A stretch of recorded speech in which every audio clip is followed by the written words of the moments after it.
You're listening to the ESO Network, your station for all things geek.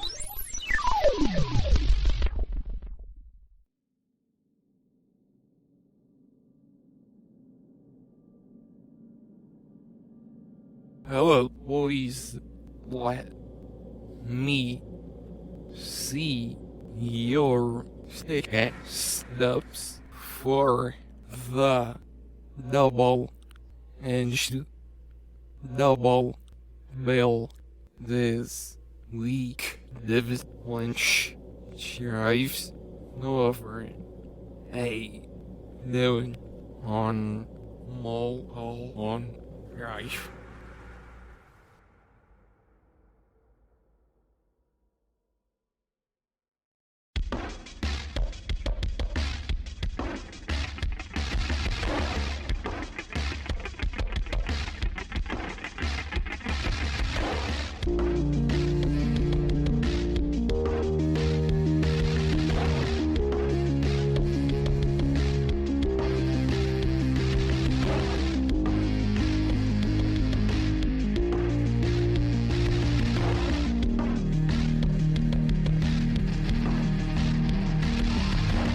Each week, Adam Thomas and Thomas Mariani will come to the table to discuss the randomly selected yin and yang of a double feature. Then, both will have to pick a number between 1 and 10 in order to seal their fates for the next episode. One will have 2 good movies, the other 2 bad ones. Let the chaos begin. I am Thomas Mariani, and this is all being recorded.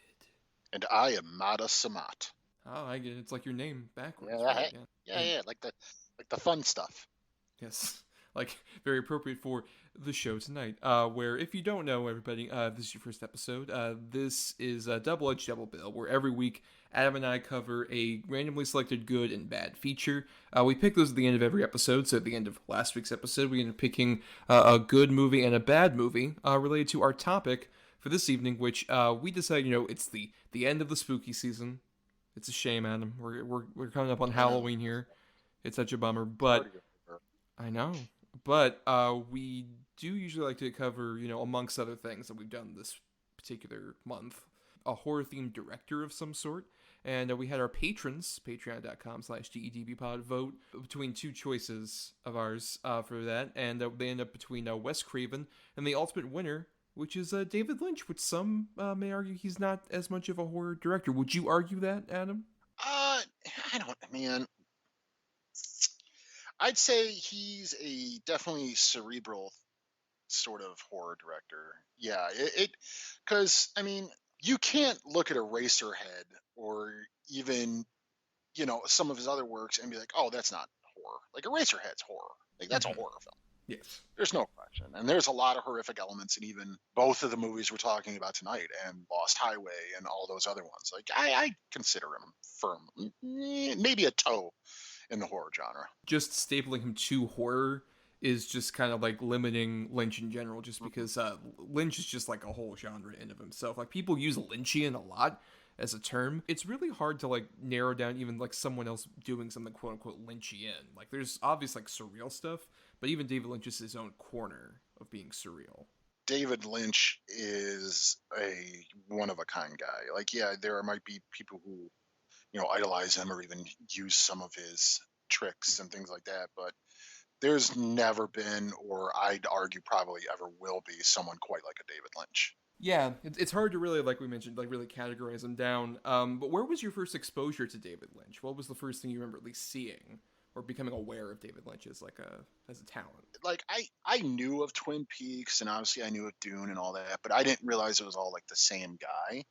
I think the first time that I sort of went back and started watching David Lynch things was after I saw Lost Highway, because I was like, what the fuck is this? And so I just sort of like, what else has this guy done? And sort of went backwards from there. Yeah, I remember the exact moment because like Lynch was somebody who I was aware of just based on, being someone who's aware of film at all. You come across people who talk about like David Lynch movies like, oh, they're weird, they're surreal, they're off the wall. And as a kid, I remember the first one I did ever watch was Eraserhead, but under unique circumstances where shortly after I got my wisdom teeth removed and I was really high off pain meds, I realized that Eraserhead was on like Hulu, I think, at that point. And I was like, if there's ever going to be a good time to like be introduced, this isn't a bad time. And then even rewatching Eraserhead for the first time, honestly, since then, recently, it still is just fascinating because somebody said this and I think it's really valid. Lynch isn't always like obviously very linear or has stories that you can really sparse in a traditional way, but for however like logically untrue he might be, all of his movies are really emotionally true.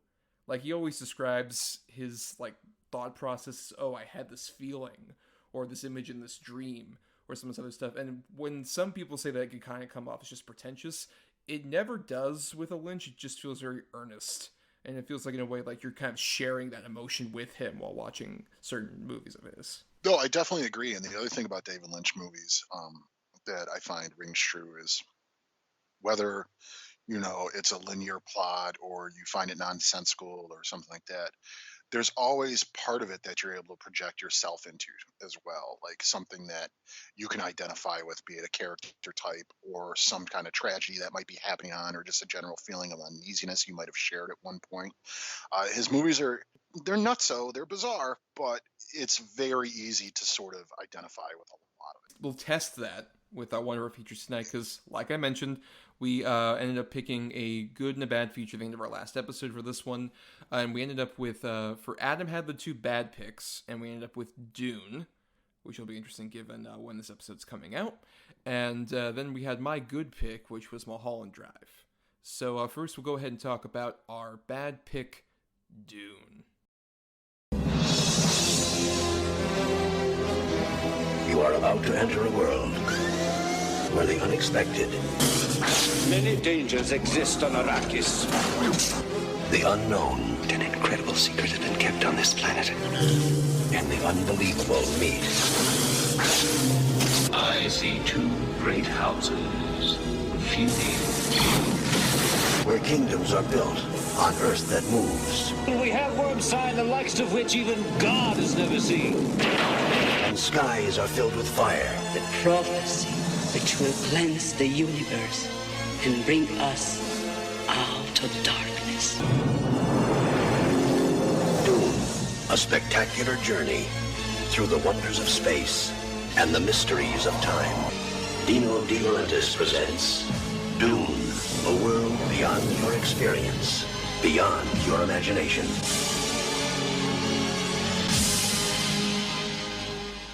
So Dune came out December 14th, 1984, from writer-director David Lynch, obviously, based on the novel by Frank Herbert, which, if you're a long-time listener of the show, you might be aware we've teased a lot the fact that Adam is a pretty huge fan of the original source material, and to be fair, it's a very popular novel, one of the highest-selling novels of all time, ever since it was published in 1960. But you've been very excited, especially, we're recording this on the eve of Denis Villeneuve's Dune new adaptation coming out in theaters on HBO Max, and you're very excited for that. But go ahead. But if we can, Adam, let's go back before that was even a gleam in your eye to your love of Dune, the original novel, and also, I guess, your first exposure to the Lynch adaptation. Okay, I came across Dune as a novel because I had an uncle who was really, really into it, man. And I mean, he loved the books, all of them, even the offshoots done by Herbert's son and things like that, and the continuation. But it was particularly the first 3 novels. And he just let me read them one day. And I found them a little bit confusing at first because I was young. I was probably 10 or 11, man. And they're like college thesis level as far as descriptions and things like that, especially particularly in the first book. But then the sci-fi miniseries came out, starring like William Hurt, and then Children of Dune had like the first James McAvoy, I think, that I remember seeing, and things like that. But when those came out, I was fucking like hook, line, and sinker. I fell in love with the lore, the mythology, Messiah sort of allegories and things like that. Like I really, really sort of latched onto it. And because of that miniseries, I went back and watched the Lynch one. So I'm like, well, there's been a movie already too. Like, I gotta fucking see this. Like, I knew it existed, but I wasn't familiar with it really. So I went back and watched it, and I was kind of perplexed by just how fucking bizarre it really is. Like, I know the source material is weird and it's like a sci-fi thing and has to do with, like I said, Messiah allegories and things like that. But David Lynch's version is so fucking bizarre in the way it's executed that I find it almost impossible to watch as a fan of the source material. Well, that is interesting because this is my only real exposure to Dune. I watched this movie when I was just sort of like going through the Lynch catalog, and after coming off the high of some stuff like Blue Velvet or the Twin Peaks, like marathoning through that, Dune was always sort of the one I was like, I'll get to it. And when I was eventually kind of through like most of his other movies, I ended up upon Dune, and I was like, okay, I might as well. Let's just go ahead and watch this. And I similarly was very perplexed by it, but more of just like without any kind of exposure to the source material. It's a weird thing where they explain so much of it to you. Like the start of this movie is literally Virginia Madsen looking straight into the camera and explaining to you the tenets of this story. And then also right after that, there's a whole thing with a diagram about which planet is which and all this other stuff.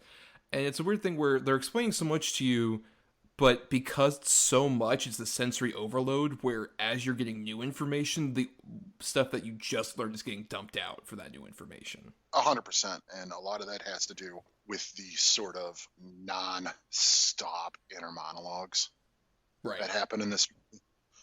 Oh my God, enough. And then, but the thing is too, yes, it is very over-explained. There is a lot to it, but then there's points in certain things that happen or terms that are used in the movie and everything that are completely unexplained. You have no idea what the fuck is going on. I mean, the biggest one I can think of even is his sister Alia at the end. You know, he is the Kwisatz Haderach. Well, you have no idea what that is in the context of this movie. I mean, you do in terms of, like, that was said to you in another inner monologue, like, at the very beginning of the movie. But, like, now 2 hours later, you have to remember, like, oh, yeah, that was, like, some weird thing where they were trying to breed, like, superhumans, basically. Well, yeah, okay. Shit. Here we go. Hold on to your butts. Okay. So the Kwisatz Haderach is a Bene Gesserit legend, which the Bene Gesserits in the Universe of Dune are like they're basically like witch nuns type of thing. It's a sisterhood, and they have powers and everything that they use because of the spice. So, anyways, the Kwisatz Haderach is going to be a man born of the Bene Gesserits, and right, because they only had daughters. That's like the big thing. They only had daughters. Yes. Well, Duke Leto wanted a son, so who's Paul's the main character's father. So his mother went against protocol and gave him a son, and he's a full generation too early. The Kwisatz Haderach was originally supposed to be Virginia Madsen's character Erlon and Sting's character Faith's son. That was going to be the Kwisatz Haderach. Well, he became a generation too early, and they're completely unprepared of how to deal with him. Because if they would have had him as a child and they knew that he was planned to be this, then they could have sort of trained him and conditioned him and used him as a tool. Well, they get Paul, that's why they call him the Whirlwind, because he's completely unpredictable. They have no idea what to do with him. Everybody got that? Good. Yeah, you got that? A lot more if you want me to go. Well, just imagine, like, that thing that Adam just did, but, like, interspersed in, like, voiceover throughout the whole movie, which apparently was a big thing they added. Like, it wasn't just, like, Dino De Laurentiis, who was the producer, like, just doing that, demanding that on his own. Even Lynch agreed to, like, have that stuff, like, interspersed throughout the whole movie. And it's just this weird thing where, like, I almost would wish that either they made this stuff a lot more clear in a way that felt, like, kind of human, in a way that felt almost like Dino De Laurentiis wanted to make his own Star Wars thing based on a very popular sci-fi novel. So they ended up with this, and I almost wish, like, okay, either doll it out like Star Wars did, where, like, it feels natural and, like, you only explain the stuff you really need, and otherwise the characters feel kind of human, or just go full, like, we're not explaining much of anything to you, and you just gotta go along for the ride. Going either way, I think, would have been the better option, as opposed to this weird in-between that I think just doesn't satisfy. It's such a massive story, and there are so many moving components and political intrigue and all this stuff in the source material that in order to make it one movie, like a 2-hour movie and everything, you'd have to sort of lose things, and I hate to use the word dumb things down, but you'd have to, because if not, it's just way, way too much to try to shoehorn into this. That's why the miniseries worked. You know, it was, I think, 3 2-hour blocks. So all in all, it comes out to be a little over 4.5 hours. I mean, and it works. It's enough to tell the story. That's why I think, like, the Denis Villeneuve one, if done correctly, and they do get the chance to do the sequel, then that's enough time. But to try to force it all into this, and then also have David Lynch's sort of weird aesthetic, and then also almost like Giger like art design and all this stuff involved, and these weird characters that like you have no idea really what's going. It's just too much, and it becomes lost because they do try to over explain it at the same time. So like you said, you almost like have a brain freeze by the end of the movie because like what is this now? Wait, I know they told me this, but like it becomes an overload on the senses. Right, which is why, like, Lynch wasn't the first guy who attempted to make this novel. Like, infamously, there was Alejandro Jodorowsky's one, which I would recommend the documentary, Jodorowsky's Dune. It's so fascinating with all the weird ideas. We're just like, yeah, we were going to have Orson Welles and Mick Jagger in the same movie. We were going to make this the weirdest fucking thing possible. And even Ridley Scott tried to do it, and tried to do kind of what David Villeneuve ended up doing, where he's just like, I would have to make this into like several fucking movies if I were to try and make this work. And he might have been able to do that at the same time. But Lynch, I think you can tell there are points where Lynch's stuff comes through his style. I think those are the most interesting moments of the movie, where some of that like emotional truth I'm talking about kind of comes in. Like, honestly, my favorite bits of this movie are when it's Kyle MacLachlan, Everett McGill, like on the sandworms, and they just look at each other like, bro, we're on a sandworm. Isn't this cool? Like, fuck yeah, dude, we're on a sandworm and agree. Like, I would watch a whole movie of that, and just like, fuck yeah, dudes being dudes on dunes.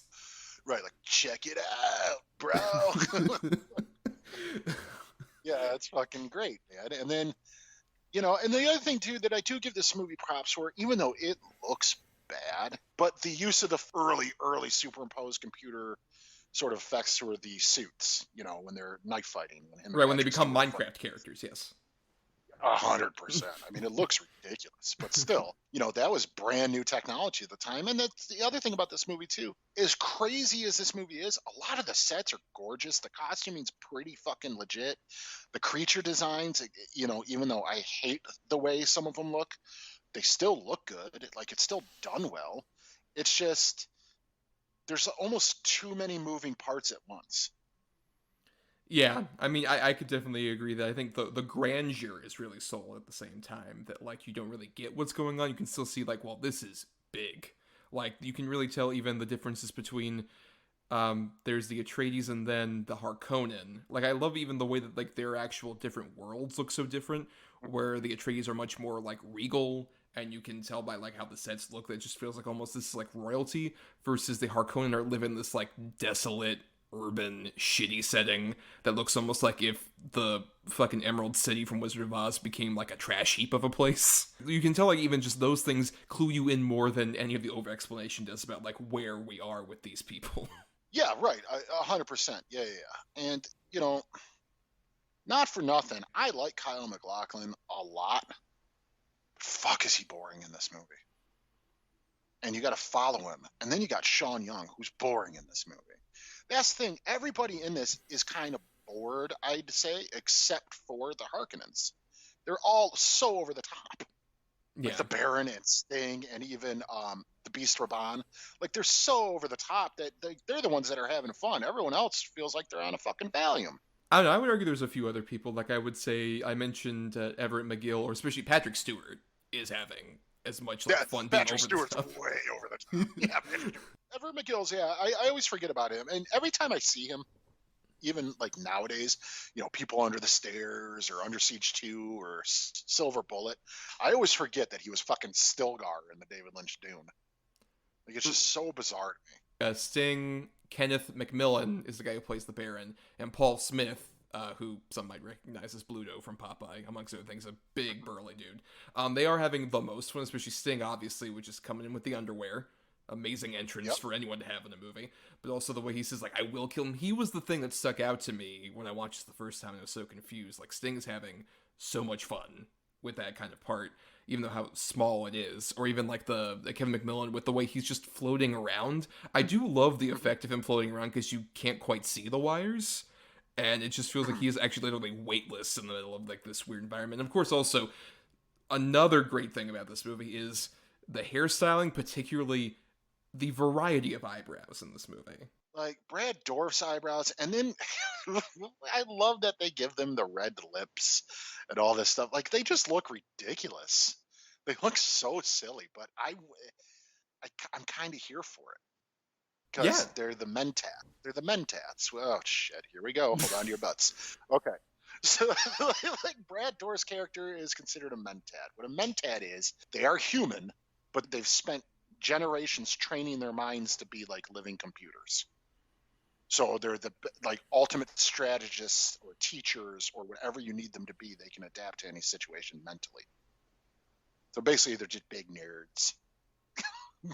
Right, so I put slot A into port B, and then that gets me Right. to get the IKEA thing together. Thank you. Okay. See, I need these instructions in order to like really make it all work. But yeah, I feel like with, you know, like the stuff like the eyebrows and all this other stuff, like you can see some of the Lynchian stuff. Like even the weird thing when there's in the middle of some of these exposition dumps, there's a lot of visual stuff that feels like Lynch. Like even the opening with Virginia Madsen feels very much like it could have come out of like the opening of Elephant Man, for example, which is like a straight on head shot in the middle of space.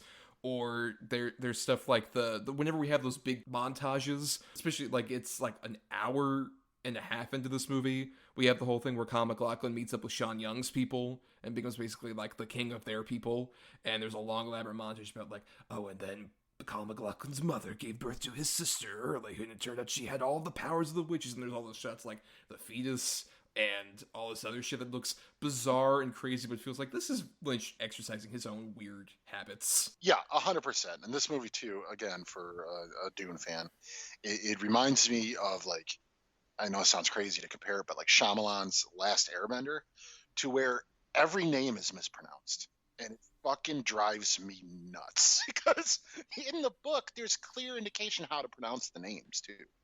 Like it's Harkonnen, not Harkonnen. It's not Chani, it's Chaney.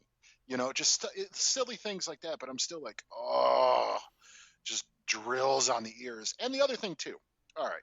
So you know how they call him Usul a lot in the movie? Yeah. Okay. Usul is a name that he is called only by Chani in the book. Stilgar gives it to him, but then once he takes on the name Muad'Dib, then that's what he's referred to. Chani does call him Usul because it's like the term for like pillar of strength or something in their language. And they just call him it so much in this movie that I hate. Well, you had a very damning comparison to like the Last Airbender movie. Would you say it's like as offensive to you as a Dune fan to like bad at botching the source material? No, and there's a very specific reason why. This is the first adaptation. They didn't have 10 years of cartoons that were critically like applauded and loved by hundreds of millions of people around the world to sort of use as a guideline, like The Last Airbender did. So no, I don't think it's that egregious or offensive. Yeah, plus at a certain point, like when the movie introduces you after like the big exposition dumps to the Emperor of the Universe, played by Academy Award winner Jose Ferrer, talking to a weird squirrel slug monster, you just gotta kind of like go with it, because he's going with it. Oh yeah, yeah. No, that is the one thing about this movie. As much as I don't like it, simply based on that I'm a fan of the source material, I can still watch this and it just be like, man, he fucking went for it. Like I got to give credit where credit is due. That like they really tried. I can't discredit someone for really going for it and having sort of the best intentions. It might not have worked, but they tried. Yeah, and there still is fun stuff. Like also, we haven't mentioned much of it, but I kind of fucking love the Toto score in this movie. It's dope. It's fucking dope. It's fucking great, dude. And Brian Eno's opening theme, yes, great. It's really good. And also, all right, how weird does it seem Jurgen Prochnow is like the good guy? Right, and his whole like arc of sorts, where he goes from just like I'm gonna be leading the spice mines to eventually like he has to commit suicide by biting into the poison tooth and destroying Brad Dourif's face. It's that is accurate though to the source material. That definitely does happen. But yeah, dude, and there's a lot of like you said, the eyebrows too, but there's a lot of fucking like nice beards in this movie too. Yes. Like Jurgen Prochnow and fucking Everett McGill got like great beards. Patrick Stewart's balding mullet that he has by the end of the movie. Yeah, but or even just other just weird things. Like I didn't notice until this time. There's just a pug that has like his own little journey throughout this movie, where like he travels with the Atreides to the Spice World, and then Patrick Stewart goes into battle with him later, and then at the big ending, one of the kids is holding him. Just like that pug went through a lot. yeah, for sure. That fucker. That was like Dunstan's big day out or whatever. I want the cut that's just from the pug's perspective. Yeah, hell yeah, dude. It's just the pug constantly trying to get table scrappings and shit. He meets the weird like slime monsters and other shit like that pop up in this movie. The sandworms that show up. The sandworms also look great. Yeah, the sandworms are great. And like, there's a lot of like stuff where you can clearly tell, like, okay, they're kind of running out of money. Like that happened a lot in this movie, where like they would run out of money and the effects would get pretty cheap. Like the bit where they go into the dunes and Kyle MacLachlan pulls out that weird like tent pole thing, and there's clearly like a bad animated pump going in the middle and shit like that, where it's just like, we ran out of money and we couldn't fucking like execute this that well. Yeah, well, but you gotta figure too, man, I know this movie went over schedule as well, just because, again, what the fuck, like, it's such a massive idea and a massive story to try to shoehorn it, like I said, into a 2 hour and plus, a couple minutes and change movie by David Lynch, a guy who has definitively his own ideas and voice, and from a studio head that really wants it done a certain way. It's just, of course, it's going to be a recipe for disaster. Well, and it feels like this is one of the early examples of, like, Lynch at this time. This is only his third feature film, and he had gone from doing his short films to Eraserhead in 1977, and then The Elephant Man in 1980, and then going to Dune after that point. It feels like the modern version where, like, you'll get somebody doing a small indie movie, then they do a fucking huge-ass Marvel movie. Only, at this point, they didn't have the system that, like, a Marvel movie has into effect, where it's just like, yeah, you add some things, but we'll just do, like, prevised big special effects sequences in here, as opposed to Lynch has to kind of just handle that all on his own. And even like, there's the great story of how he had been offered Return of the Jedi before this by George Lucas, and just one of many great interviews where he's just talking about, I just wanted to meet him even though I had no interest in doing it. I just had to really meet George because I admired him so much, and he just started talking about Wookiees and all this other stuff, and I wanted to get the hell out of there. It was torture for me. I love David Lynch. He just fucking says whatever the hell he wants. He just, but just, just to talk about David Lynch for just a second, I mean, that is the topic of the show. He never comes across like sort of with vitriol or anything like that. Like, he's just an honest guy. Yes. Like, he just says whatever the hell he's saying, but he never means it to be really cruel or damning. Like, I thought it was stupid. Like, no, okay. Perfect example of this is there was a Q&A where somebody came up at a film school and was just like, I know a lot of people malign it, but I love Dune. Dune is my favorite movie of yours. It really made me want to make movies. I think it's such a tremendous, underrated piece of art, and I really just wanted to thank you for making that. And he just said, I really appreciate that you like it, but I hated making Dune. And it was one of the worst experiences of my life. Just blatantly doing that. Just killed that kid's dream. But it's a very nice way. Right, he said he is at the start, like, I appreciate that you like it, and I like certain parts of it, but also it was the worst experience of my life. I think he calls it, like, the greatest sadness of his career. Yeah, he did. He called it the Great Sadness. That's how he referred to making Dune. The Great Sadness. That's awesome. Because it's like you said, it feels honest, and there are moments in this movie where you can see some of that honesty peeking out. You can see, like I mentioned, like the Everett McGill and Kyle MacLachlan kind of like smiling at each other. Even like bits where like the Alicia Witt as the little kid, his little sister, is just kind of like smiling as she destroys the Harkonnen and shit like that. There's a lot of fun bits and pieces in here where you can see the personality coming in. It just feels like at the same time, Lynch, he has to answer to so many masters at this point of like, oh, the original source material, and Dino De Laurentiis, one of the more infamous like hands-on producers out there, and all these like big special effects rigs and all these actors. It's a lot to juggle, especially for someone who's made only 3 films. This is his first big like Hollywood production of any sort. It's a lot. Yeah, no kidding, man. Because I mean, it's an epic sort of undertaking. It just, and even just in reining in this giant cast and all the extras and everything. I mean, I can't imagine. Even though you like were hating on Kyle MacLachlan, I think there's still moments where he like really is trying to sell, especially given it's like his first big movie. I love the bits where he actually gets to say like the sleeper has awakened, where it's just like I don't really know what that means, but he's really selling it. Great. Well, that's I guess what I was kind of saying too. You know, it's kind of the problem. Like he's got this big moment, you know, where it's like, yeah, the sleeper has awakened, and I am this, blah blah. And as an audience, you're like, what? What's going on? I'm glad that he's into it, but what? How are you supposed to have a feeling about that if you literally don't really know what the fuck is going on? I mean, I think I had that more the first time at least I saw this, and I was just more in a deep state of confusion, as opposed to here, I'm able to pick up on the basic story enough that I'm like, okay, I'm willing to have fun with just like these details that don't quite make sense to me. I'm still able to embrace just like the sillier moments that still really work. Which is to say, I still would, this is Lynch's weakest feature film, but at the same time, there still is enough like of that Lynch personality to make it work. If nothing else, I appreciate this movie so much for like being the movie that made David Lynch go on the path that he did after this. Because following this movie up with like a Blue Velvet is a mean statement of purpose of just like, I'm not making anything attempting to be commercial again. Like ever again.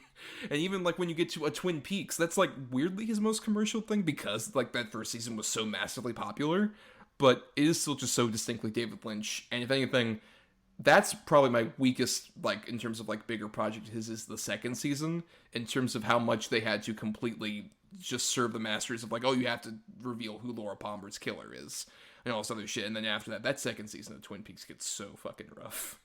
That feels more like compromised vision to me than even a Dune. No, I completely agree with you. It's almost like, I would say, maybe a third into the second season, where he's like, all right, fuck it, I'll give them what they want. Like, that's completely what it feels like. Yeah, it's like episode 9 they reveal that, and there's another 11 episodes until, like, the finale's really great. Like, the finale episode where he just goes full back into, like, Lynch craziness. But there's, like, a solid 9 to 10 episode chunk of just, like, we don't know what we're doing. Because we solved the fucking mystery that was supposed to get us through the whole series already. Right, 100%. But I guess it's time we did our final thoughts here on David Lynch's version of Dune. Adam, your final thoughts on Dune. Look, I don't like the movie. I don't think I'll ever really like it. But like I said earlier, I can appreciate it for what it is and what it tried to do. As a fan of the source material and sort of like, I really know my shit when I'm talking about Dune. Like, I know what the hell I'm talking about. I know the character types. I know where the whole story goes, where everyone winds up. I don't know, Adam. You never indicated to us that you were a fan of the source material at all earlier in this discussion. I mean, it's all right. It's all right. But anyways, I know I'm never going to be 100% satisfied. That's impossible. So I'm hoping the new one at least sates me. But this one, if you're a fan of the source material, I don't think this is the one to do it. So far, the miniseries has been fucking really spot on.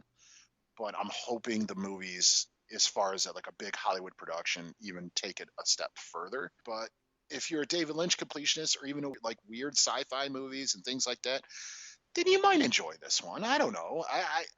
I put too much stock into it, but I can see why people like this movie. Looking at it as a David Lynch fan, it definitely feels just like this is an interesting sidestep that isn't my favorite by any means. It's like in the lower echelon.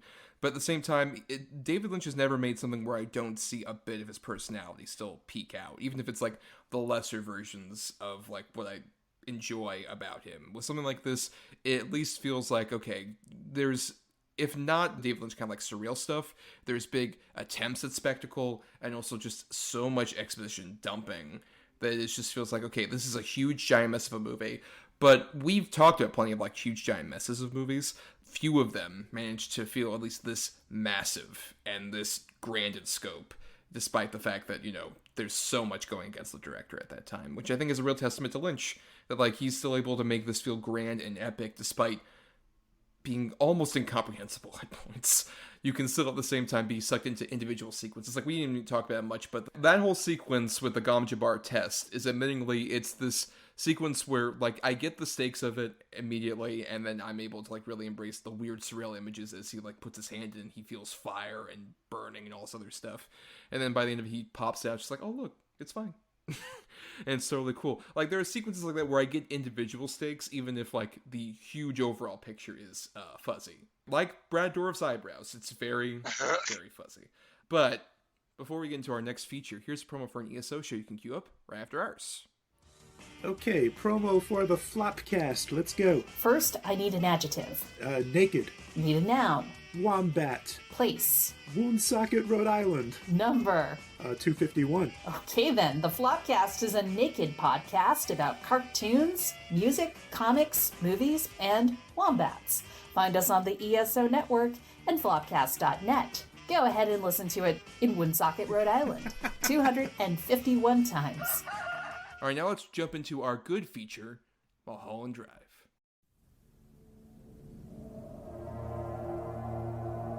I wonder where you were going. Mulholland Drive. That's where I was going. Mulholland Drive. I had a dream about this place.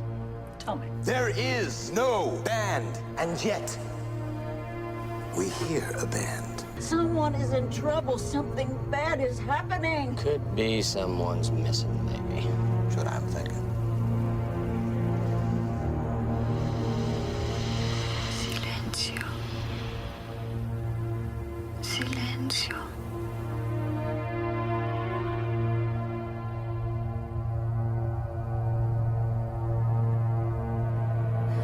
Camilla, you've come back.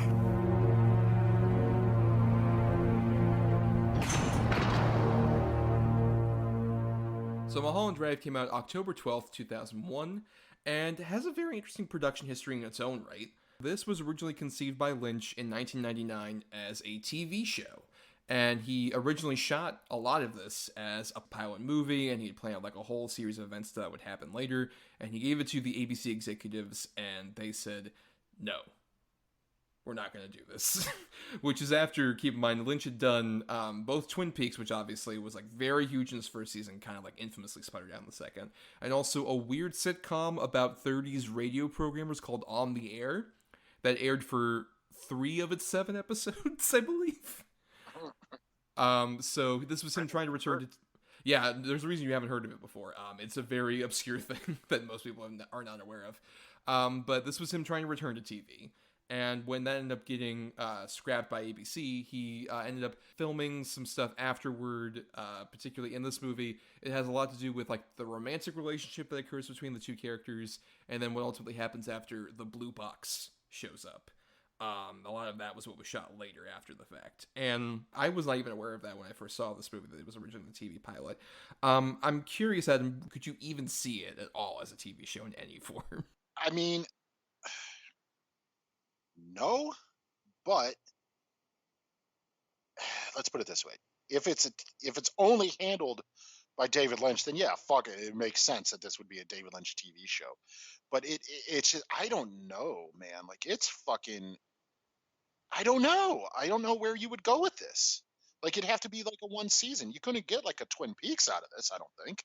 I mean, I would argue a lot of the stuff with the Justin Theroux subplot, with especially like the gangsters that, or particularly like Michael J. Anderson from Twin Peaks in the weird like suit where that makes him look like a non-little person.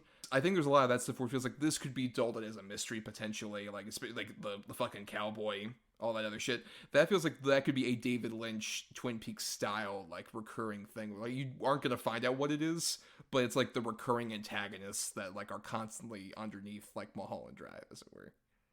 I mean, sure, but I think it also depends on your interpretation and my interpretation of what the movie actually is about.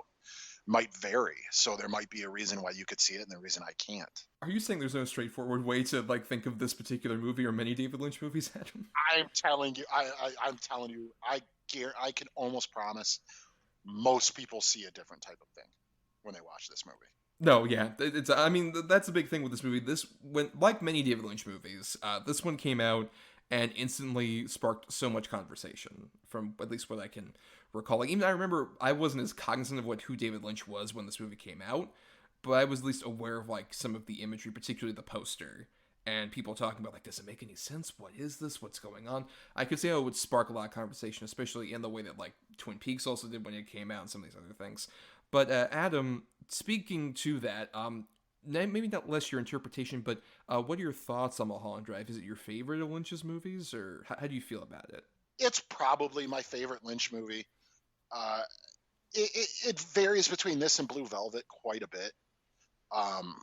But that Blue Velvet's amazing, but it's also, I'm a huge Dennis Hopper fan. To me, this is like, if you're trying to explain to someone, or you want to show someone a David Lynch movie that is purely like, this is what a David Lynch movie is, it would be this movie.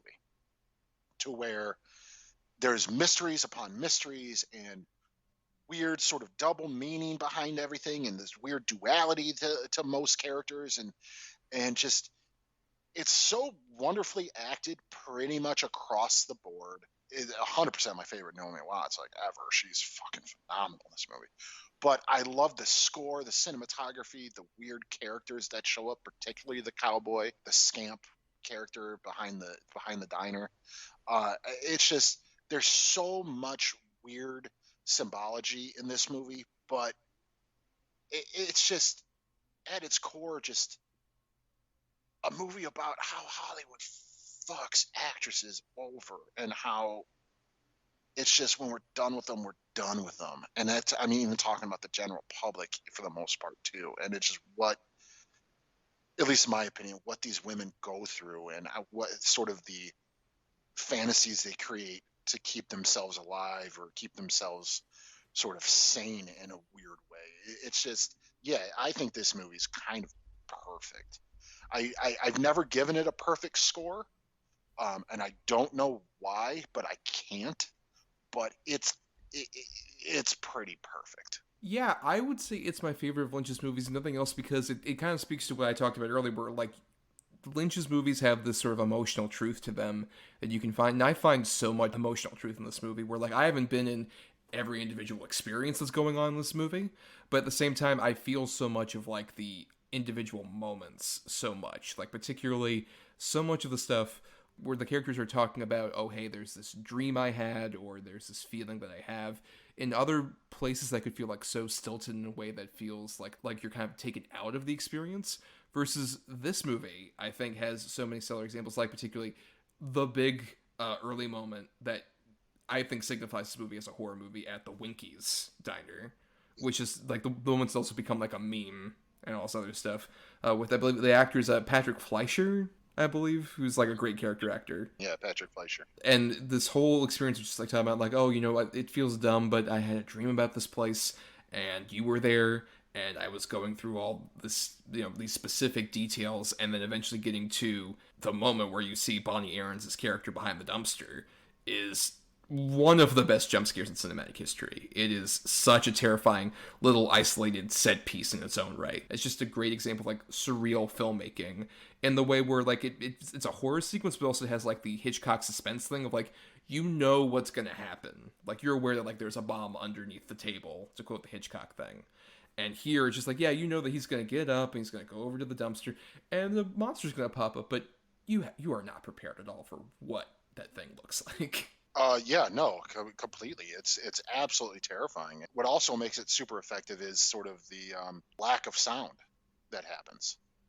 Like, you don't hear him scream, you don't hear anything, he just faints. And you don't get really any outside noise, or it's fucking terrifying. And all Bonnie Aarons does is, like, she pops up from behind the dumpster, he falls over, and then she goes back over into the dumpster. Like, she's not doing anything. It's not even, like, jumping out and scaring you. She's just there, like, hi, bye. Right. No, her cackling or smiling, nothing. She pops out like, hey, what's up? Yeah, I'm back here. Oh, okay. Fuck this. Yeah, all right. Back to these day-old bagels. And I think that horror is, like, so perfect to Lynch, where, like, the things that are terrifying in a Lynch movie are just things that, like, have always existed. Like, there are things that, like, have always been there, are always, like, underneath the surface that you didn't quite see before, and they're just chilling. Like, they're not trying to, like, get you, they're not trying to, like, horribly mutilate you, they're there. And they'll just find you eventually. They'll get to you. They're just gonna be kind of casual about it. Sure. Yeah. Well, yeah. The horror in that moment to at least the Fleischer character. I mean, obviously he's had recurring dreams or whatever, but it's almost like a class system horror too.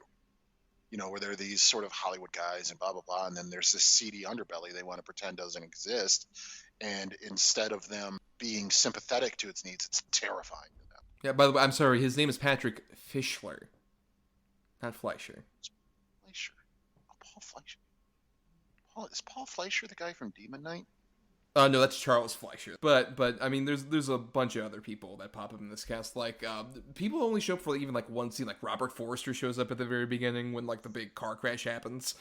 Or James Karen from like Poltergeist and Return of the Living Dead as like the very supportive dude at the audition. Dan Hedaya is upsetting in this movie when he shows up. Yeah, for sure. Well, Melissa George. Yes. And yeah, she's great in it. But yeah, Dan Hedaya. Fuck. Good God. But yeah, no, it's a fucking amazing cast. I mean, like I said, Naomi Watts, Laura Herring, Justin Theroux. It's just, well, those are basically our three main leads. But yeah, everybody's great in it. And they all fit into this weird Lynchian story he's trying to tell. Like, they're all perfectly cast for these parts. I wouldn't want to see anybody else take on these roles. Well, one of my favorite examples is like Lee Grant's character, who's the lady that pops up and is just telling like something's wrong at Naomi Watts' door. It's just like some random woman who's like walking around the apartment complex trying to get like somebody out of her apartment. She's so terrifying. And she just like shows up and because there's no context, it feels like really you are in the middle of a dream. That just like nobody's like quite able, but it's not like the dream thing where it's like, oh, I'm falling, or any typical things you see in like dream sequences. It's just a thing where it's like you are in the middle of a situation that could be normal or like that could be in reality, but you're missing one bit of context that's crucial. Yeah, there's just a real surreality to it. Like, everything is just off by just a hairpin. Everything's just a little off. Yeah, I completely agree. And my favorite sort of character that pops in is the cowboy. I love the cowboy. He's terrifying. Yes. He's terrifying. And it's just, what a weird, again, and I hate to use the term, but the Lynchian character. Like, who is this fucking guy? He looks so out of place compared to everything else, but he's just sort of represents the oncoming consequences in Doom. Well, especially because like he's dressed up as the epitome of like masculinity, especially in Hollywood. Because like he looks like, oh, he could have been in like a John Ford movie or something like that. But he just comes in and it's just like, you're gonna cast that girl. You can do whatever else you want, but she has to be the one that you cast. Why? I don't know, dude. But they'll completely fuck you over. They'll ruin your life, and your bank account will be gone. And also, Billy Ray Cyrus will be fucking your wife, which is also another example. Billy Ray Cyrus is the pool boy. Yeah. I know. When I rewatched it, I went, holy fuck, I completely forgot. I mean, he's there, mullet and all. It's great. And just the way he also delivers, just like, look, it's better if you just left here and completely forgot about this. And he actually shows concern when his wife's like super pissed off, like, what the fuck's he doing? Like, he's probably just upset. I mean, I would be too. Yep. I'm very curious. You don't have to totally get into it because it'll be like a fucking thesis, much like how I stopped myself doing for Dune, because I really could have gone. But what ultimately do you think is happening in this film? The more I've watched it, the more I do kind of resign myself. So like, I don't think anyone can ever quite know the exact details, but my vague idea for what it is basically that like Naomi Watts' character, I believe like the main person is Diane. And who is the later persona that shows up. Everything we see with Betty is either like some sort of complete fantasy about her previous life when she first got to Hollywood, or is a bit maybe closer to reality than we even like are made aware, or any of these other things. That basically like what we see throughout most of the movie is her idealized thing of like, oh, my relationship with the Camilla character was like this great vibrant thing. We like met each other in the middle of interesting circumstances. It felt like an old noir movie, and we were in the middle of we were like skinny schoolgirls coming together and realizing what we like naturally were. And she's just like so wrapped up in this fantasy that when she even gets like the whole reminder of like who Diane is, it's this like sort of like reality intruding in. It's basically just like, it's, you know, given the big scene Naomi Watts has later in the movie, most of it is like this big masturbatory kind of like fantasy / rose-colored glasses version of her past compared to like what her reality is, which is a sad, depressing existence that we see later on. Yeah, I basically 100% agree. Yeah, what he said.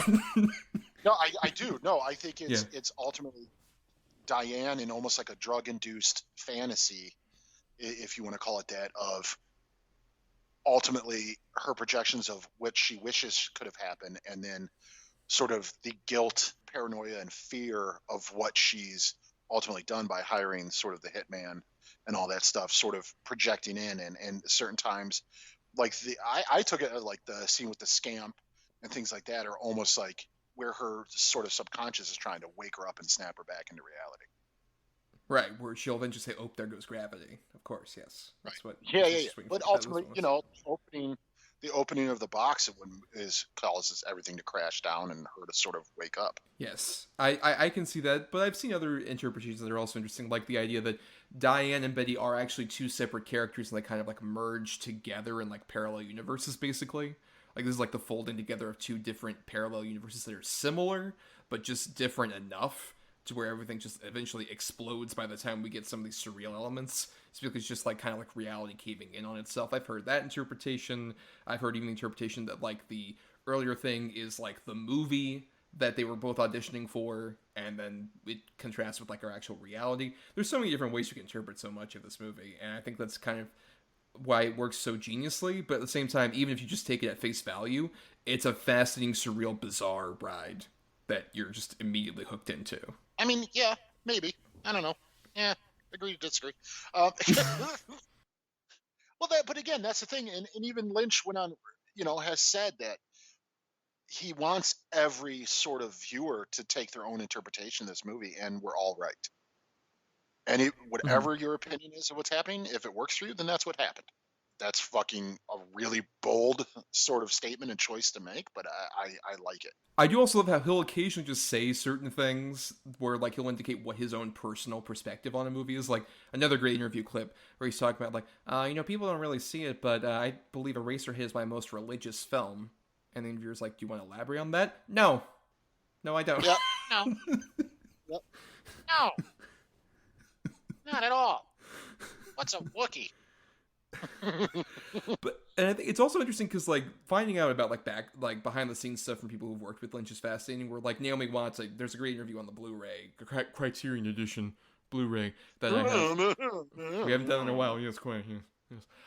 Where she just talked about the fact, and people have also said this, like other actors, the way Lynch casts is he just has people come in and has a sit-down conversation with them for like an hour. Nothing to do with like your process, your method, or whatever other stuff. It's just like a back and forth of just two people genuinely having conversation. And then he's just like, okay, it was nice. I'll talk to you later. And then within like a couple of days, he's just like, yeah, you have the part. Like that's what his casting is. I think that's really indicative of the movies where like it's not so much about like, oh, what's the individual character motivation and backstory and all this other stuff. It's about just like, can you be like a real authentic person in the middle of his weird situations? Right. I completely agree, and that's sort of what I was alluding to earlier. Everybody that he casts, particularly in this movie, they all feel genuine in sort of this crazy, hyper-realized, bizarre nightmare fantasy of Hollywood. Like it just everybody's there to, like, how do I put it, man? It fucking like Justin Theroux. It's J.J. Abrams, but he he's very much J.J. Abrams in this movie. But he like when he goes like over the top with the golf club and all that, like he feels like this real sort of pretentious director. It doesn't feel over the top. He feels like this guy who's like, "Oh, dare you challenge my vision" and all this shit. Like it feels legit in this crazy sort of world that we're got to be on board for. Well, even down to like the way that he responds to his wife cheating on him is a way that feels so specific of just like, I'm going to take your jewelry and cover it in pink paint that we somehow have in our garage. Like, no one else would react like that, but it makes sense for like, I totally believe that his character would do something that specific to like really hurt her in this way. Like, I think that's the thing is like Lynch really knows how to like make that stuff work. And at the same time, like what you're talking about, like all the stuff that I agree is very much there about like, oh, actors being like torn down by Hollywood and just kind of like left to the side. I think all that's there, but at the same time, Lynch doesn't also shy away from like what he loves about old Hollywood, particularly like 50s era cinema. Like you can see that with like the big like 16 Reasons Why sequence or some of these other things. Like he does have value in that facade. He does think like there's some kind of value and interest in like that kitsch of that particular era. But at the same time, there is always this like underbelly. Like he always kind of feels like there's a light and dark element to like every single aspect of like Hollywood in this case, or various other things like Suburbia and Blue Velvet, all these other things. Like there's always like an inherent beauty that might be a bit false, but is engaging and unique, but also a real dark, seedy underbelly that we don't want to really acknowledge at the same time. Oh no, I definitely, yeah, of course. And I mean, watching this movie, do you think David Lynch is a fan of Sunset Boulevard? I don't know. You think? I don't know. Just waiting for Naomi to say, "I'm ready for my close-up, Mr. Lynch." I mean, but it absolutely is that, you know. Yeah. She's become so disenfranchised that she's projected her own fantasy. I mean, even the car from Sunset Boulevard is in a scene of the movie and everything. Like, yeah, he clearly loves old Hollywood, but he clearly also understands the hypocrisy of Hollywood in general. And I think that's kind of what you're getting in this movie. Right, even down to like the Laura Elena Herring character, who we haven't talked about that much, who I think is also great in the movie. She has like so many moments of like, oh, I completely forgotten my own identity. How am I going to like accomplish that? Oh, I'm going to do stuff like take the name of Rita Hayworth, or I'm going to basically pull a Vertigo where I disguise myself to look like some other completely different person. Like there's so much of like people kind of trying to find themselves in Hollywood and ultimately like sort of taking things from pop culture in a way where sometimes it's like, oh, this is something that like really helps like motivate me to be completely new and reinvent myself, and other times where it's like, oh, but this is all like fake and this is a giant facade and I can't really like be myself. I have nothing, so I just kind of glean things from pop culture at the same time. There's a real yin and yang to it. Yeah, and I think that's sort of the allegory of the whole film. You know, it's just, do you like stay genuine, or do you fake it so you can make it? And ultimately, you know, faking it till you make it, where you become a shell of yourself, or just a sort of carbon copy of what's out there or what's been done already, it's a hollow existence. Right. And you just kind of like have to live in the bit that you've basically made for yourself after a certain point, or die in it eventually, as you're being chased down by the figments of people who wanted you to make it on the big screen. By the end, which is also another terrifying thing, which is like, oh, this happy old couple we saw before have become like little demon monsters that grow to human size and chase you down to your death. It's also very unsettling there. But also there's even stuff like, one of my favorite shots in this whole movie is the bit where they go to the Silencio Club, and the like almost Sam Raimi style like shot all the way over to the door is unsettling. And then you get in there, and Silencio is like a weird, terrifying place, but at the same time there's a real beauty when like the Rebecca Del Rio performance starts of like crying. It's one of those weird things where, once again, it's like, this is a place that feels like it's out of a nightmare and I'm upset and I don't know what's going on, but you can still find beauty in the middle of that. Yeah, absolutely. And just the fact that his name's Silencio is just so fucking David Lynch. It's a music club named Silence. Yes. That's true. But Adam, we could go on for a while, and we have already on Mulholland Drive. So why don't we go into final thoughts? Your final thoughts on Mulholland Drive? It's a beautiful movie, man. It's disturbing. It's makes you question a lot of things, especially what you're watching. It's populated by just amazing performances, great camera work. It's David Lynch at his best in sort of film form. Like, I'd argue the best David Lynch is, to me, probably the first season of Twin Peaks. But as far as film form, I don't think you get any better than this. I think it's perfect sort of, what the fuck is this movie? But God, I get it somehow. I just think it's a great mind bender of a film. Yeah, I mean, it switches tone all the time. Like, we didn't even talk about stuff like the Hitman sequence, which is a big, elaborate sort of slapstick moment. Happens within the same runtime as something like Naomi Watts having that big, tragic, masturbatory sequence, where she's just, like, trying to look back and remember, like, a beautiful time where she had this relationship with this woman, and it's completely dissipated and fallen apart at the same time. Like, you get so many different, like, feelings over the course of it, but it's like a 2.5-hour movie that never feels like 2.5 hours. It's just this beautiful ride that I agree. I think this is my favorite, like, David Lynch thing in general.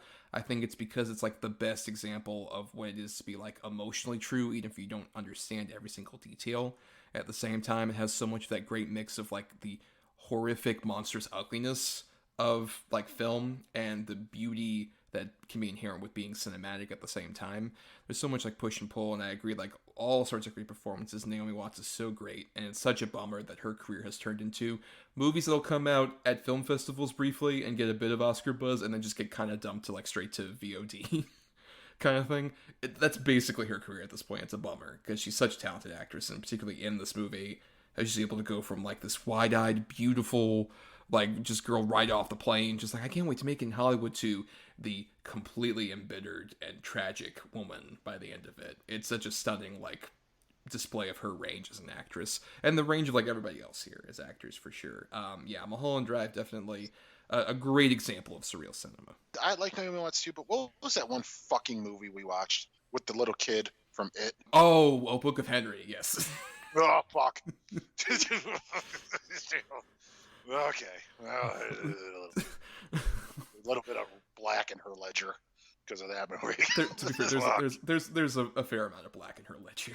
there's a few Bonnie Aaron's homeless monster people in her ledger. Yeah.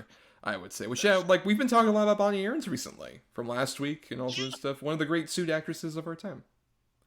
I agree. But anyway, here is a message from the ESO show that we fully endorse. Welcome to Dr. Geek's Laboratory. Dr. Geek here with another reminder that the ESO network is pro-science and pro-vaccine. We urge you to be a superhero and protect yourself, your family, and your fellow geeks around the world. Don't be fooled by the forces of evil and their anti-science misinformation campaign. Consult the latest CDC guidelines, your doctor, and get the COVID vaccine today. All right, so now it's time for the Double Redo, which is a weekly segment where every time we pop up here and Adam and I program the best and worst possible double feature based around the topic to complement the episode. So we'll tell you each 2 good and 2 bad movies related to, in this case, David Lynch. Though keep in mind, given Lynch's limited filmography, we decided to expand this a bit to include some non-feature film material of Lynch's, so like short films, TV projects, music videos, and all sorts of other stuff, especially for the bad. There's not a lot of bad in terms of the feature films. But Adam, why don't you go ahead and talk about your choices? Alrighty. So for the good, I have the already mentioned Eraserhead. If you're a David Lynch fan and you haven't seen Eraserhead, then what the fuck are you doing? Like, it's sort of the blueprint of what would come next. Eraserhead is just a weird fucking fever dream horror film that it's almost defies someone being able to explain it. It's just creepy and unnerving and shot in stark black and white, and I kind of love it. It fucked me up when I first saw it. Like, I was really disturbed by it. I can watch it now and appreciate it more from sort of the, I don't want to sound pretentious, but the artistic merits of it. Like I said, if you haven't seen Eraserhead yet and you're a David Lynch fan or even a fan of just weird, bizarre cinema, you gotta see it. It holds its place sort of in film discussion for a reason. It is that good and that weird.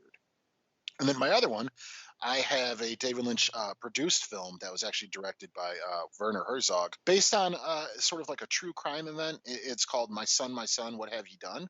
Fucking, just a brief synopsis.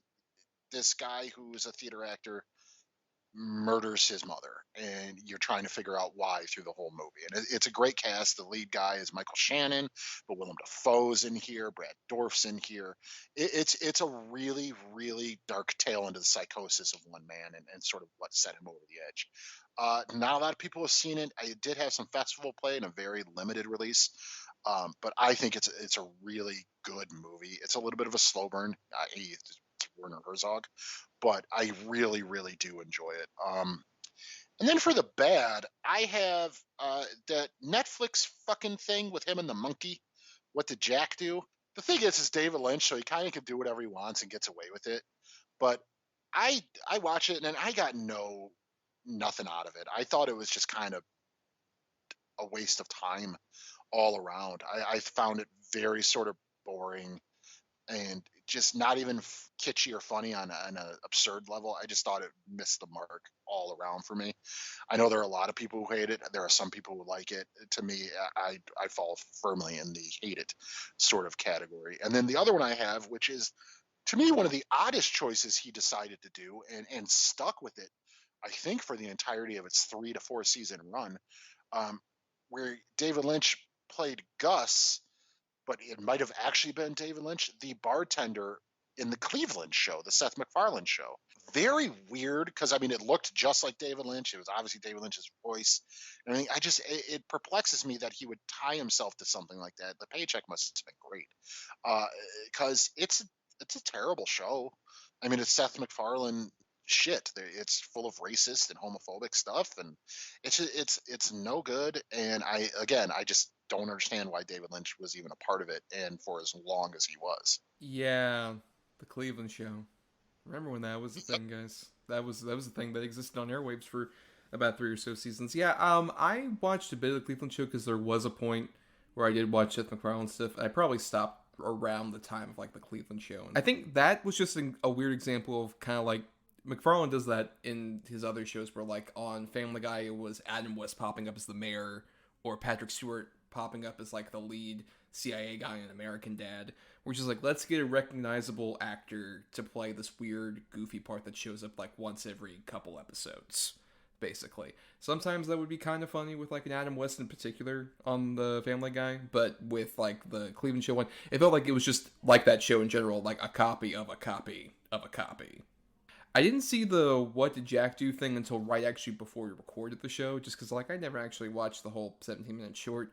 And, you know, I'll talk about this with my bad choices, but David Lynch in short bursts feels less like authentic in the way we're talking about in earnest, and more of like he might be earnestly trolling us. Like in short form, it feels almost like he wants to toss this off as like a fun little experiment just to kind of put that out there in the ether. And even especially with like this, it was originally like it was an art exhibit thing that he put out, and then Netflix for some reason picked it up, I guess just to have something for people to talk about in the middle of January of last year. I guess it's at least fascinating, I can give it that, for what it is, especially with the effect I can never get over of the thing with the mouse superimposed over the image, which I know mostly from like the Late Night with Conan O'Brien's satellite TV thing, whenever they would do those interviews. But a lot of people might know it as like the old TV show was like Clutch Cargo, right? Yeah, I believe that's accurate. Yeah. Clutch Cargo, yeah. Right, yeah. So there's kind of like interesting fun to that, but even at like 17 minutes, it feels like, okay, I get it. The bit's a bit overdone with that. Like I mentioned earlier, I recently watched Eraserhead, and I grew to appreciate the movie even a lot more, especially as sort of a movie about like Lynch facing parenthood, even though the movie was over like a 7-year period or so. It definitely feels like it's a movie about like a guy having to face the responsibility of being a parent, and just the nightmarish terror of like having to care for something that's completely innocent. And the baby in that movie is still just like one of the most horrific little creatures I've ever seen. What the fuck? And it's so simple, but it looks like it's like a shaved lamb with no limbs, basically. Yeah, 100%. Yeah, oh god. I don't like it. Right, I get that. And I have not seen My Son Would Have You Done, but I know he was a producer. And I'd heard that was pretty solid, but just, yeah, I'd never seen it, so I'm going to have to put that on the old watch list on the Letterboxd the kids talk about. The kids love Letterboxd, and the kids love Werner Herzog. I mean, look, he's on The Mandalorian, he's everyone's favorite character. Yep, 100%. I want to see the baby. Your Honor, your code prevents you. This is wonderful to me. Yeah, Werner Herzog. Yeah. Okay, you know what? To get David Lynch in season 3 of The Mandalorian. Do it, cowards. Yeah, right. Hey, Mando. You got blasters on that armor? Let's kill some Wookiees. I sent you a message on your phone, Lando. Oh, let me look at it. Don't look at it on your fucking phone. Which is, shout out a reference to, there's a great video of him talking about watching movies on your iPhone. It's one of my favorite internet videos ever. It's so great if you have not seen that. But now it's time for me to do my choices, Adam. And I also have some interesting ones. For my two good, I'll start off with the first good one I have is weirdly a movie that feels the least surreal of Lynch's movies, but he's called it his most experimental film, which is interesting. It's a film from 1999 called The Straight Story, which is based on a true story about this man named Alvin Straight, who was this man that in real life, he crossed multiple state lines while on a riding lawnmower to see his brother. He didn't have a car or anything, so he drove with a tractor trailer thing behind, like hitched to the fucking lawnmower across several states, and was sort of like a big news story at that point. It was sort of this like cultural piece about like, oh, he's this guy who's traveling across state lines, isn't that fun? And in Lesser hands, it could feel kind of like, oh, it's a sweet, kitschy story. But in Lynch's hands, it becomes this really fascinating meditation on aging and how it just really can sap the life out of a person, but you can still find beauty in interacting with various people. It's a great road movie for that. It's like so beautifully shot. There's a lot of like phenomenal moments, especially with Richard Farnsworth, who is a character actor / stuntman who worked in Hollywood for decades, and you might recognize as the sheriff from Misery, the sweet hometown sheriff who ends up getting horribly blown apart at the end of that movie. But this was his last big role, and a really sad element of it is the fact that he was actually dying from, I believe, colon cancer at that time. And he has, like, in the movie, his character actually has, like, this thing where he'll like, fall over, and he's using 2 canes, and he can't really move that much. And that was all based in truth about Richard Farnsworth at that point. And he got nominated for an Oscar for it, and it's an astonishing performance, and it's also a bit of a tragedy given he died, like, within a year after that. And it's a beautiful little movie that it's also, it's David Lynch's Disney movie. It's on Disney Plus right now. You could watch The Mandalorian and then go over to The Straight Story. And it's a rated G movie. And there's like this weird thing where you constantly feel like, is there going to be some sort of like horrific David Lynch thing happening? And just like all like the real wholesome stuff you would get in like a David Lynch project without any of like the horrific, surreal, weird stuff in it. So it just ends up making you feel kind of like sweet and kind of charmed by how off and quirky it is.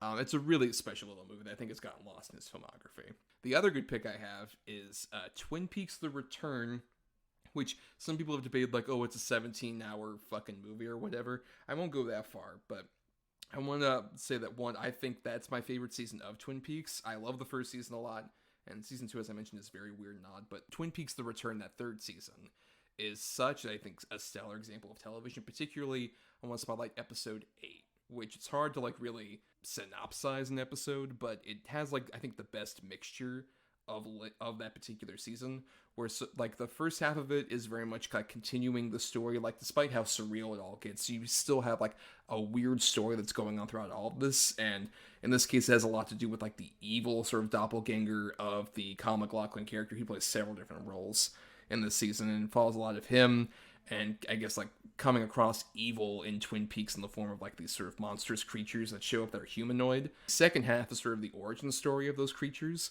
how it ties into kind of like nuclear bomb testing and stuff like that in the Twin Peaks area. I'm not hesitating when I say some of the best television I've ever seen is like the second half of that episode with the flashback stuff, where it's this weird, upsetting black and white horror movie that has like so many unsettling moments, particularly if anybody out there would know it as the Got a Light episode of the show, which like that whole second half is one of my just favorite like horror movies in recent years. Is that entire second half of the episode. It's astonishing that I would recommend watching the whole series alone just to get to that fucking episode. It's such an astonishing achievement. And also in the middle of it, to like separate those two things, there's a performance by 9 Inch Nails. Because throughout the series, that particular season at least, they would have like performances by certain bands, and in that episode, it's fucking Trent Reznor and 9 Inch Nails doing like a really awesome song in the middle of like a club that happens. It's a really great. It's my favorite episode of that show in general, in particular that season. And then quickly, just my 2 bads are short things that, like I mentioned earlier with when we were talking about the What Did Jack Do segment from Netflix, just feel like kind of David Lynch trolling everybody. One is a short called Pierre and Sonny Jim, which is a 3.5-minute short that involves 2 little stick figures that have clothes on, and their heads are like blown up surgical gloves, and they spend the whole short not saying anything but making horrible, obnoxious squeaking noises for that whole 3.5 minutes until they both like fall out of frame. That's the whole short. And it's a waste of at least a small amount of time, but it's a great example to me of like, this is what it feels like when I hear somebody say like, oh, I hate a David Lynch thing. I imagine this is what they see it as. It's just like this 3.5-minute short for like feature length. If you hate a David Lynch movie, it's basically just like this short extended to feature length, I would feel. And in a similar way, I have that with Crazy Clown Time, which is a music video that he did when he released an album back in like 2013. He released an album and he made, in this case, a music video for it. And the music video is literally like set to this song that admittedly has great like instrumentation. There's like a great sort of like beat that reminds me a lot of like the great Twin Peaks music from like Angelo Badalamenti, who's this recurring like composer. But over it, he is like saying in a really high-pitched voice all the stuff that's going on the screen, which is basically a bunch of people in a backyard doing nonsensical things. And he's talking about like, Janie had a red shirt in that voice. And he does that throughout the entire like 7-minute music video. And stuff like, does somebody let their head on fire? And all this other stuff. It's a stream of consciousness. Like, once again, like, this is what it feels like viewing like a David Lynch movie from the perspective of someone who loathes a David Lynch movie. That's what both those shorts really feel like to me. Okay, I can honestly say I have not seen any of those. Not a single thing. I've never seen The Straight Story. I know what it is though, probably because of Disney Plus, or maybe like I like Harry Dean Stanton, so it might have come up through that. I never got around to seeing the Twin Peaks: Return. I wasn't able to because I just didn't have the channel. But I really do want to see it. And Pierre and Sonny Jim and Crazy Clown Time sound like the worst shit ever. So, to be honest, I will not be seeking either of those out. Well, I mean, if you do, you would only waste about a total of 10 minutes of your time. But those are 10 precious minutes. It's 10 precious minutes, baby. I'd be curious, though, to have you especially see Twin Peaks: The Return. So yeah, before we get to the close of the show, let's go ahead and repeat our titles here. Adam, repeat the titles that you suggested. Okay, so for my good, I had Eraserhead, and my son, what have ye done? And for my bad, I had What Did Jack Do? And The Cleveland Show. And then my two good choices were The Straight Story, and then Twin Peaks Season 3, also known as Twin Peaks: The Return, specifically Part 8. And then my two bad choices were Pierre and Sonny Jim, and then Crazy Clown Time, the music video. But now it's time we start doing our exit and getting out of here, though we're going to be picking our movies for next week at the end of the episode, so stay tuned for that.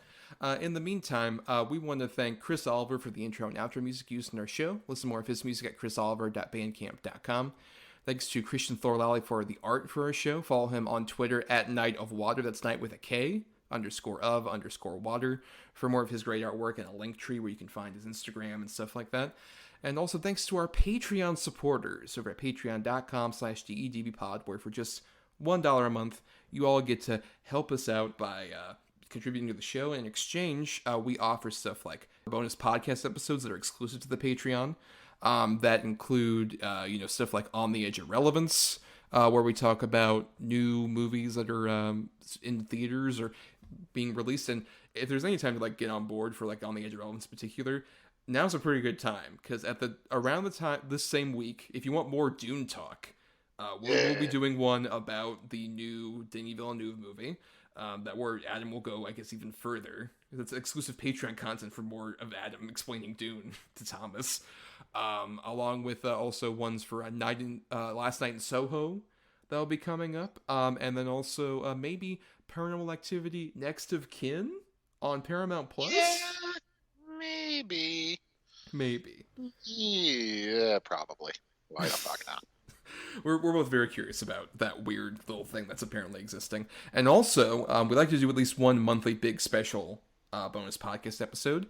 And this time for October, hopefully by the time this comes out, within the same week before Halloween, we will have our top 10 horror movie death scenes, which Adam and I both have 10 we're contributing, and we'll be very fascinated to hear each other's choices. It's gonna be crazy, because I started off with a list of about 100 and some odd. So to whittle it down to 10 has been an incredible undertaking, and I'm still not there. I'm close, but I'm still not there. And we got to record it sooner rather than later, Adam, so we can get it out there. So it'll be a race to the finish to like get a everything. Couple fucking days. Yes. So that'll be there. And also we should mention on the Patreon, you get to vote for certain things, like the topic for this particular episode was chosen by patrons. So you get to actually sway the direction of the show. Yeah.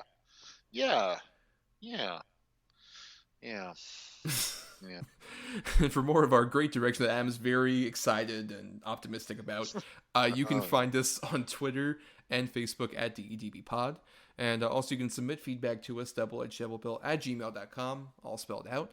And if you can't support us on the Patreon for the $1 a month, that's cool. The way you can help us for at least just one-time purchase would be to buy some merchandise over at the ESOT Public Store, where there's a link in the description for that. But basically you can buy a t-shirt or a mug or all sorts of other things with our lovely logo on it that gets a bit of a kickback. So what should they do, Adam? Buy our merch. You can do it on your fucking phone. Thank you, Mr. Lynch. Really appreciate that commercial so much. For more of our own individual antics, you can find me on Twitter, Instagram, and Letterboxd at NotTheWho'sTommy. And I also do some writing at both marianithomas.wordpress.com and film-cred.com, where just recently released was my essay called No Sequel, a look back at standalone slashers of the 1980s, where I talk about basically just the slashers that came out in the wake of Halloween and Friday the 13th that are pretty fun, that didn't get a huge franchise out of them. Hell yeah, dude. And I had so much fun talking to you about that for prep on it and maybe throwing a couple ideas your way and stuff. I really, really think it's a great piece. Thank you. And you can find me on Twitter and Instagram at Atom or Adam. That's ATOM_OR_ADAM. You can also find me on Letterboxd at Schwanson. That's SCHWANDTSON. And if you're not tired of hearing us jaw about horror movies, you can also find both of us on newer episodes of past guest Rafe Telsh's show, Have Not Seen This, where Thomas has a lovely discussion about Green Room, and I have a okay discussion about the Night of the Living Dead remake. Yeah, from 1990 specifically, the good one. Yeah, the only good one. Yeah. Right, yes. And I listened to that episode earlier today, and it was a very lovely discussion, Adam. I quite enjoyed that episode a lot. And also, if you want to know what Schwanson means, you get to hear that in the episode. And folks, I didn't even know that origin story, and hearing it just opened up so many corridors. Like, it makes sense. Well, of course, that's what it is. Of course, yes. Yes. If you want to subscribe to us and hear our own rinky-dink operation further, you can find us on Apple Podcasts, Spotify, Stitcher, and other podcasting platforms, and subscribe to us there. If you're listening on ESO, why not listen to all the other great shows? You can also dig into our archives on our Podbean main feed, where we did several episodes before we joined ESO. And if you can't buy that merch, or you can't support us on the Patreon, that's all good. It would just be really helpful if you did this for completely free, which is to rate, review, or share the show around, because that gives us more visibility out there in the ether. And some of you have been doing it, and I've been seeing it, and I've been loving it, but I want more to do it. I'm looking at Christian Alvarez. Just call it one specific person. Yep.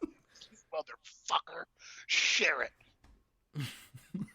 Yes, and by the way, you know what? Before we get into the picking, just really quickly, this will be our last episode before Halloween. Happy Halloween, everybody. Have a good day, Halloween. Happy Halloween, guys. Thomas, what are you going for as Halloween? Brad Dourif's gorgeous eyebrows. Holy Lord. I'm going as early 2000s fuckboy Fred Durst. Oh, you're doing it all for the Nookie? Oh. Yes, I am. And I'm going to keep rolling.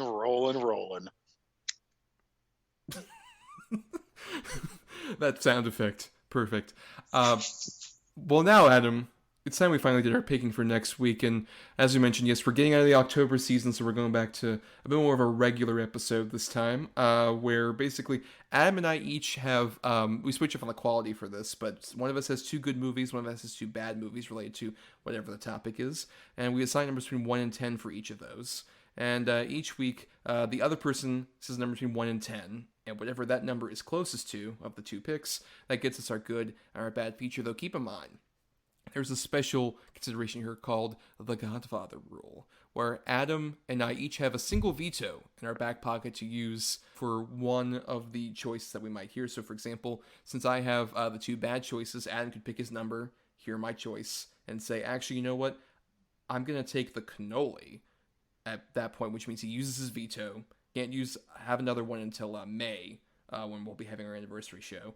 So that's the big thing, is he has one potential thing to do that for. I have the same.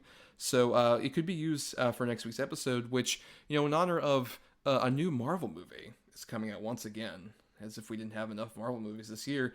The Eternals is coming out, and that's a huge sprawling cast in that particular movie. But we decided to spotlight one who doesn't do a lot of movies, quite frankly, anymore, despite being a massive star, especially a decade and a half ago or so. We're dedicating an episode to Miss Angelina Jolie. I've always been a massive fan of hers. Yeah, it's very interesting given the fact that her origin story comes from someone you loathe. Fucking loathe him. But you know what? She loathes him too, so it's okay. No, that's true. I think we were all on Angelina's page. It was like, fuck that guy. I think we can all mutually say that. Yes. Yeah. But, Adam, you have the two good picks. I have the two bad. So, for your two good picks, I'm going to pick number 6.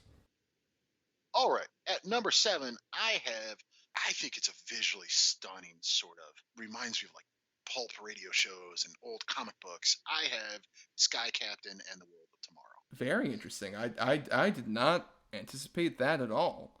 Because that's mostly one that I've heard is like a bad choice, honestly. I think it's so fun. It's fun.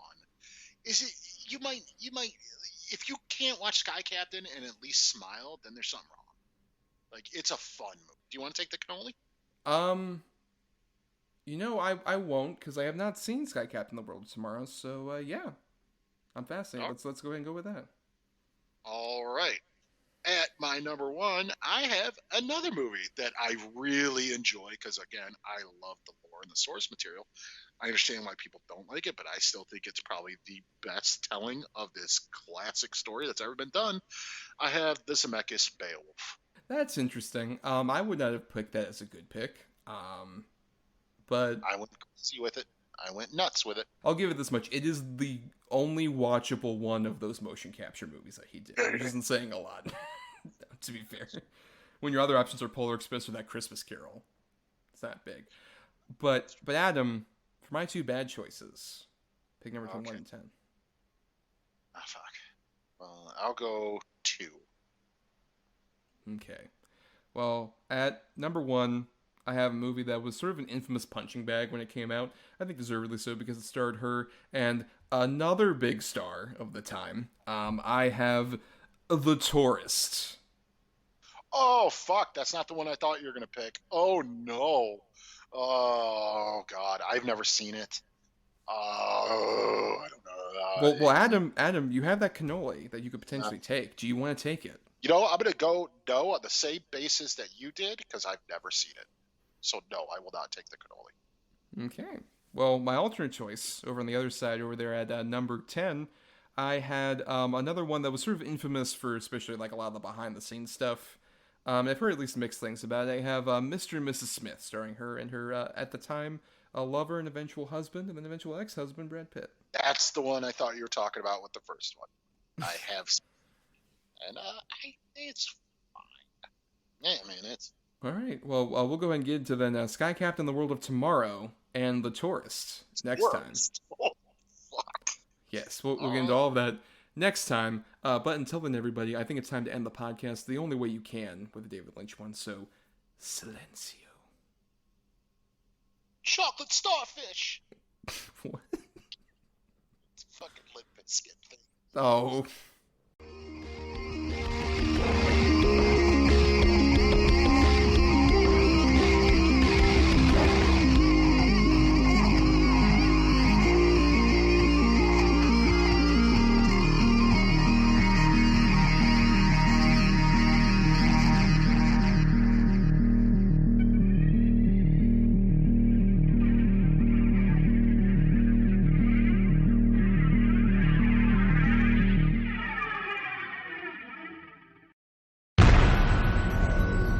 This has been a broadcast of the ESO Network. Be part of the crew and help support our shows by donating to our ESO Patreon or by shopping at the TeePublic store, which can all be found at www.esonetwork.com. The ESO Network, your station for all things geek.